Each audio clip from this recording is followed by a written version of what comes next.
Do you ever feel that you are ugly or that you're just not good looking enough and you felt that painful shrinking feeling about it? If that is you, then this video is for you.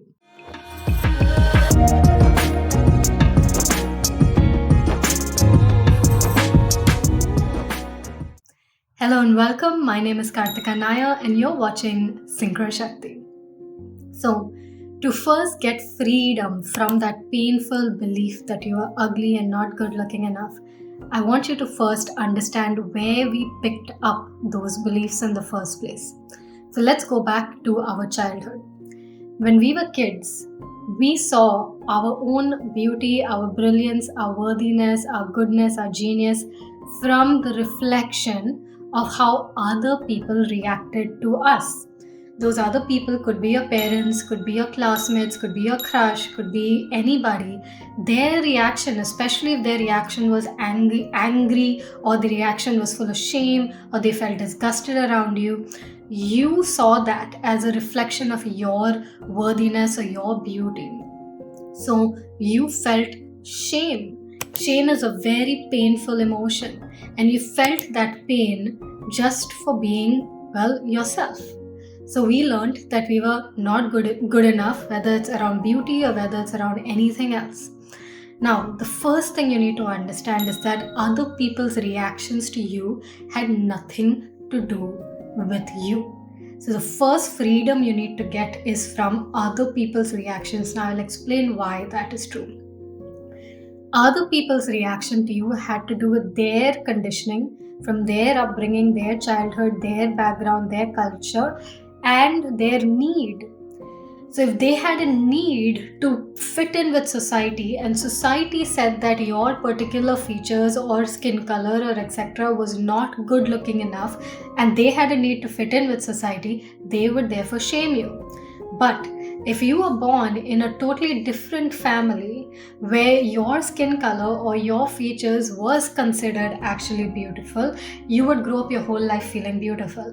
Your value and your beauty always stayed the same. It's just that you were born into a different environment than what, and their needs was not the same as what you were offering. I'll give you an example. So I'm taking the example of the horse because I always give this example in my courses.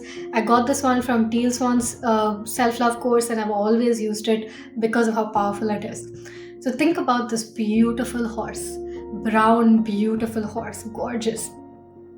Now you take this horse to a car salesman. The car salesman has no use, has no need for this horse.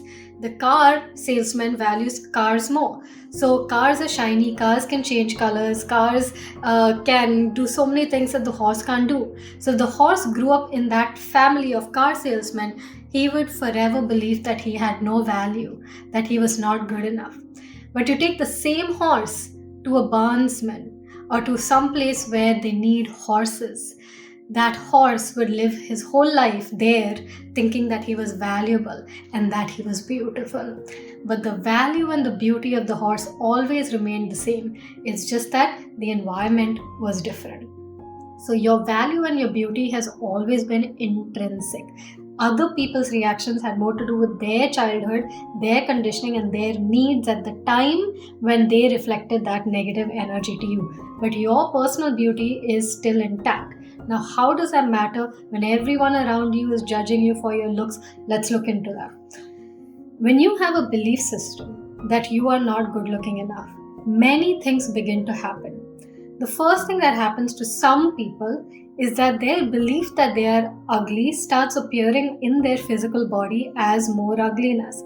So their features start reflecting the belief systems of their ugliness. So they look even more haggard than they actually need to be because of their belief system. They'll wear the clothes that make them look not so flattering because of their belief system. So that is one thing that happens. The second thing that always happens, because the world is a mirror reflection of your own belief systems, when you are insecure about your looks, you will attract people who will make you feel insecure about your looks. Now, an example of that would be if you're insecure about your height or you're insecure about your nose.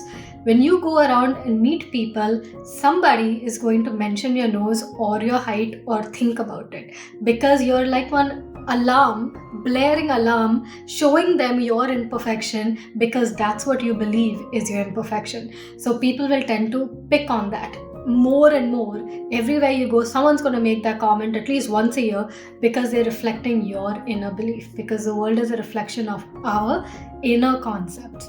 That is the second thing that happens. So every time that happens, you get even more deflated. The third thing that happens is that no one notices you. Even maybe as a child, nobody shamed you, no one called you ugly, but they didn't call you pretty either. They didn't ask you out on a date. Nobody even shared or said to you about your beauty, so you assumed that you're not beautiful. And when we have this belief system that we're not good looking enough, we tend to make meaning out of everything. Someone did not look at you at the mall, you start feeling that shrinking feeling of ugliness. You put on full makeup, full dress, and you showed up at a wedding and no one spoke to you, you start feeling that shrinking feeling of ugliness. You see your whole life from that belief system that you are ugly. So how do we change these belief systems? The first thing you need to do is understand that everything in nature is imperfection. Everything in nature is imperfection. When you look at a bunch of roses or bunch of flowers, you'll see that many of those flowers may not be the exact same size, exact same shape, exact same petals. There are slight differences in everything. But when you see them, you find beauty in them. Same with trees. You see them, even though one might be bigger than the other, you see beauty in them. There's subtle beauty in everything that is natural. Guess what else is natural?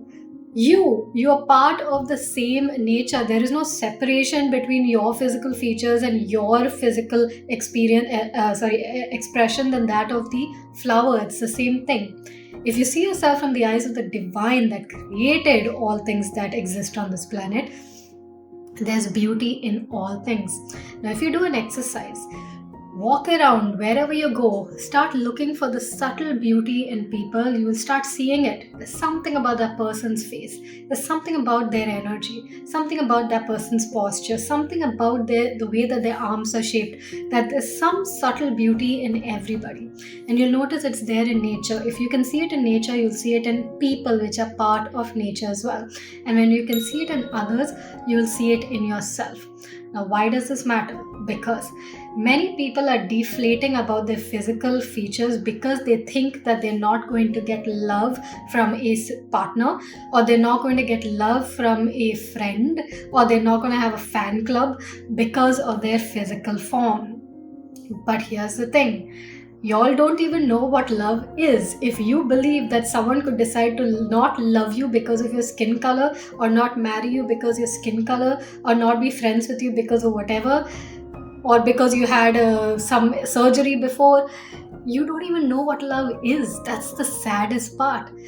True love, if you truly knew how to love someone, which I know you do, you know that you wouldn't care so much about their skin color, or whether they had a surgery before, or whether they look like Katrina Kaif or not. You know you would love that person because of their soul, their body, their face represents the beauty of their soul. You know you'd love them fully, and you want that love for yourself. But no, you, instead of going for what is true love, which does not see any imperfection, your face the way it is appears beautiful to that person. Instead of going in that direction, you're wasting so much time worrying about who's going to love you when you're thinking about the wrong people.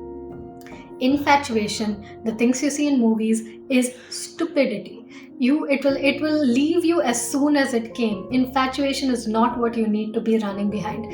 Love, true love, is what you want to experience, where you are loved just for being you. You could wake up with the most disheveled hair and face and you'd still be deeply, deeply loved and honored. That is what you want. That is what you will get when you look exactly like you, because you're not flawed. There's subtle beauty in everybody.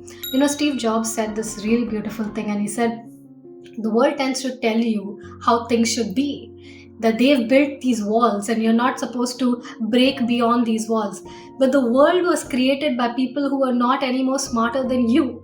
So if they created these rules of beauty, who are you? And they're not any smarter than you. then why don't you define your own sense of beauty? And if you can learn to see the subtle beauty in everything, you'll learn to see the subtle beauty in you. And when there are people, most people, who tend to look for subtle beauty and fall deeper in love with that than the generic beautiful Katrina Kaif faces or the John Abraham faces. Not that they're ugly or bad people in any way, they're beautiful too, but there's beauty in everything. And because the world is a reflection of your inner concepts, when you start acknowledging your own subtle beauties, your spirit, your energy, your form, your color, your skin, everything, the world starts falling in love with you. But you don't wait for them to love you before you love yourself. They will come around. Your only project is for the next 365 days to only focus on finding that subtle beauty in yourself. When you start finding that beauty in yourself and start acknowledging that you are beautiful, you are good looking, even if it takes you 3 years to figure that out, when you start doing it, your physical form will change. You start looking very different.